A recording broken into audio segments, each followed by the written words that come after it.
Yes, nongeye kuguha ikaze umukunzi wa Frat, we mukunzi w'ipari y'umunsi wakoze subscribe.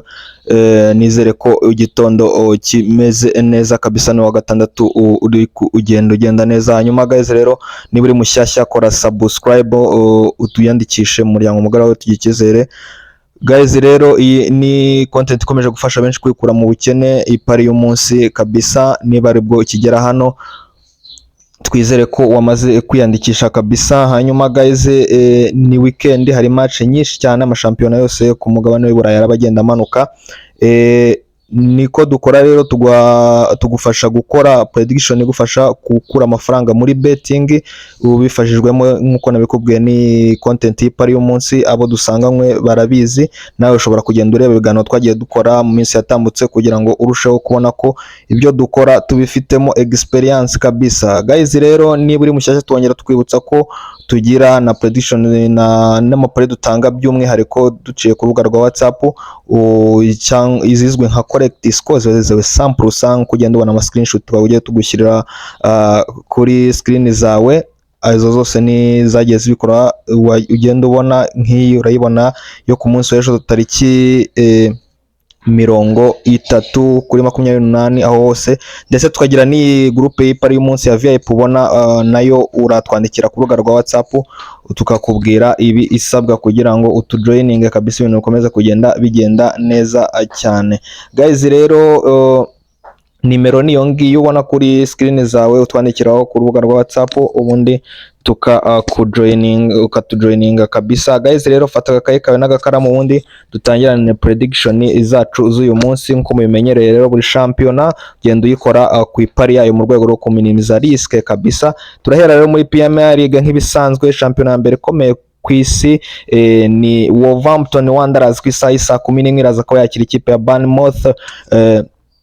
Prediction nziza rero, murabizi ko Wolverhampton ariyo kipe iri ku mwanya wa nyuma, hanyuma Bournemouth nayo iri aho ngaho hafi aho. Turaza kuba tuguhereza rero kugura ibitego bibiri muri uyu mukino, niyo prediction yizewe turaza kuguhereza, ni over 1.5 goals. Hanyuma Brighton and Hove Albion iraza kuba yakira ikipe ya Everton, turaza kuba tuguhereza kugura double chance ya Brighton gutsinda cyangwa kunganya uyu umukino. Leeds United iraza kuba yakira Arsenal the Gunners nyuma yo kuva gutsindwa kwa Man U kabisa ibitego 3-2, ifite umujinya mwinshi cyane. Murabizi ko hagati yayo n'ikipe ya mbere ariyo Manchester City harimo amanota 4 gusa. Nta kosa rero Arsenal mbona iza kuza kuba yongera gukora uyu munsi. Arsenal win from koko iyi match kabisa. Hanyuma Chelsea the Blues iraza ko yakira ikipe ya West Ham. West Ham nayo iri kurwana no kuba yitamanuka. Turaza ko rero tuguhereza kugura Chelsea gutsinda ibitego bigera muri 2, Chelsea over 1.5 goals, biraza ko bigenda neza kabisa. Hanyuma isaha y'isa 4 ikipe ya Liverpool nayo iri kurwana nuko yazaza muri top 4 kabisa, nyuma yo kumara iminsi ititwara neza. Umutoza Slot ikiri kurwana n'akazi ke mu by'ukuri kugira ngo arebe ko atakirukanwa. Iraza ko yakira Newcastle United. Newcastle nayo ibiraho, nayo irwana no kuba yakinjira muri 5 za mbere kabisa. Niyo mpamvu turaza kuguhereza kugura uyu mukino kubonekamo ibitego bigera kuri 3, ni over 2.5 goals kabisa. Hanyuma nuko ibyo mu Bwongereza tubirangije, reka dufate ikirere twerekeze mu gihugu cyo muri Spain, ni muri La Liga Santander. Ikipe ya Real Oviedo iraza kuba yakira ikipe ya Girona ku isaha y'isa 9. Turaza kuba tuguhereza kugura ibitego bibiri muri uyu mukino, ni over 1.5 goals kabisa. Hanyuma isaha y'isa 11:15 Osasuna iraza kuba yakira ikipe ya Villarreal. Turaza kuba tuguhereza kugura under 3.5 goals, ko nta bitego bine biza ko biboneka muri uyu mukino. Hanyuma ikipe ya Levante iraza kuba yakira ikipe ya Atletico de Madrid cyangwa se yita ATM. Ndaza kuba ngwereza kugura win from koko ya ATM kabisa. Hanyuma isaha y'isa 4 muri Spain, ikipe ya Elche iraza kuba yakira Lamine Yamal. Nimvuga Lamine Yamal uze kuba wumva Barcelona arafinya kabisa. Iraza kuba rero ikubita yicarira aka gakipe kitwa Elche gasanze wako. Niyo mpamvu nkubwira ngo uze kugura win ya Barcelona ifatanye na over ya 2.5 goals. Ni ukuvuga ngo ni Barcelona win and over 2.5 goals kabisa. Ngira ngo abo tumenyeranyeho iryo soko cyangwa se iyo market mumaze kumenya kuyigura ya combos, ni ugukombina kugira ngo odds kuba yiyongera.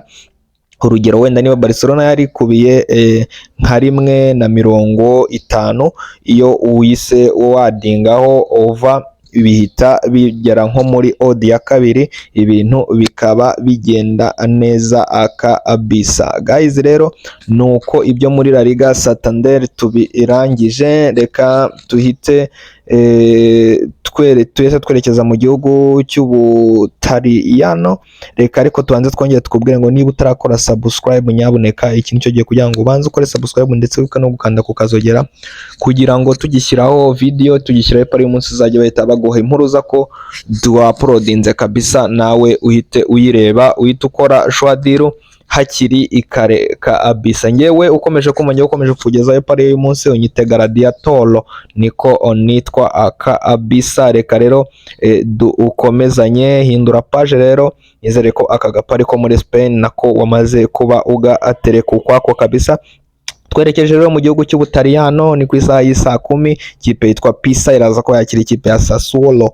Ndaza kuba ngohereza kugura ko nta bitego mu by'ukuri bine biboneka muri uyu mukino, ni under 3.5 goals kabisa. Hanyuma ikipe ya Napoli ya Kevin De Bruyne iraza kuba yakira ikipe ya Fiorentina. Ndaza kuba rero ngohereza both team to score muri match, ni yo mumenyereye benshi kuri yes kabisa, ni ku isaha y'isa 1. Hanyuma Cagliari Verona ndaza kuba ngohereza double chance ya Cagliari. Twakomeje rero dufashe rutemikire twerekeza mu gihugu cy'Ubufaransa kabisa muri Ligue 1, ni ikipe yitwa Paris FC iraza kuba yakira ikipe ya Marseille ya Aubameyang kabisa. Turaza rero kuba tuguhereza kugura ibitego bibiri muri uyu mukino, ni over 1.5 goals. Hanyuma Lorient na Nantes ni ibitego bibiri, naho ni over 1.5. Monaco na Rennes ni double chance ya Monaco gutsinda cyangwa kunganya. Tukubita tubangura rero tuza twerekeza mu gihugu cy'Ubudage muri Bundesliga. Eintracht Frankfurt iraza kuba yakira ikipe ya Bayer Leverkusen. Ndaza kuba ngohereza both team to score, ni yes kabisa, ikipe zose kuza kubona igitego. Hanyuma Augsburg iraza ko yakira ikipe ya St. Pauli, ni isaha y'isa 10 n'igice n'ubundi. Iraza ko ngoreza double chance ya Augsburg muhira kabisa. Hanyuma ikipe ya RB Leipzig iraza ko yakira ikipe ya Mainz 05. Ndaza ko ngoreza kugura ibitego bitatu muri uyu mukino, ni over 2.5 goals kabisa. Hanyuma ikipe ya Werder Bremen Borussia Mönchengladbach ni ibitego bitatu. Heidenheim ndetse n'imatch zisigaye zose usiguremo kubonekamo ibitego bibiri kabisa. Reka ngushimire twabanye kuri pari y'umunsi, dusubire ku munsi w'ejo utwanyikiye kuri WhatsApp. Imana ibarinde, ciao ciao.